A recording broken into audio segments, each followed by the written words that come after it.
মাত্র একটি আইন ফলো করলে, আপনি পালিয়ে নিয়ে বিয়ে করলে আপনাকে কেউ হেনস্থা করতে পারবে না। অর্থাৎ আপনি কোনো মেয়েকে পালিয়ে বিয়ে করেছেন, একটি নিয়ম ফলো করলে আপনাকে হেনস্থা করতে পারবে না। অন্যথায় আপনি আপনার যে স্ত্রী বা মেয়ের মা বাবাকে আপনি হয়রানি করতে পারবেন। প্রিয় দর্শক, আজকের আলোচনাটা খুবই গুরুত্বপূর্ণ, এই জন্য আপনার হাতে সময় না থাকলে শেয়ার করে রেখে দিন এবং কি সকল সামাজিক মানুষকে দেখার সুযোগ করে দিন। আর শেয়ার করে রাখলে পরবর্তীতে আপনি দেখতে পারবেন, আপনার আত্মীয় স্বজনও দেখতে পারবে। তো একটি নিয়ম ফলো করে আপনি পালিয়ে বিয়ে করলেও আপনাকে কেউ হেনস্থা করতে পারবে না। আসে এই বিষয় নিয়ে।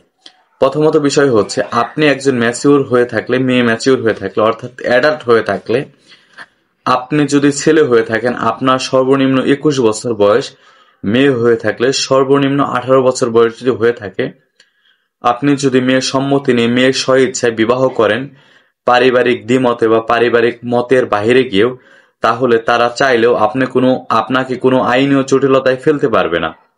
মেয়ে যতক্ষণ পর্যন্ত আপনার পক্ষে কথা বলবে, অর্থাৎ আপনি যদি অ্যাডাল্ট কোনো মেয়েকে নিয়ে পালিয়ে যে বিবাহ করেন, তাহলে ওই মেয়েকে তার মা বাবা কোনোভাবে হেনস্থ করতে পারবে না।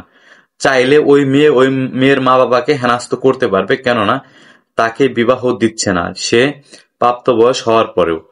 তো এই জন্যে আপনি যদি প্রাপ্তবয়স্ক একজন মেয়েকে নিয়ে বিবাহ করেন, তাহলে আইনি কোনো জটিলতা নেই।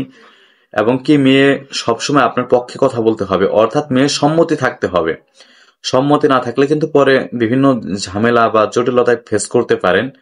আর মেয়ের সম্মতি থাকলে, আর মেয়ের প্রাপ্ত বয়স থাকলে, বিয়ের ক্ষেত্রে মূলত আপনার হচ্ছে নিজের সম্মতি এবং কি প্রাপ্ত বয়স, এই দুইটা বিষয় খুবই গুরুত্বপূর্ণ। এই দুইটা বিষয় ঠিক থাকলে আপনাকে কেউ আইনের জটিলতায় ফেলতে পারবে না। আশা করি সমস্ত বিষয়টা বুঝতে পারছেন। তথ্যটি শেয়ার করে সকলকে জানার সুযোগ করে দিন। ধন্যবাদ সকলকে। আসসালামু আলাইকুম।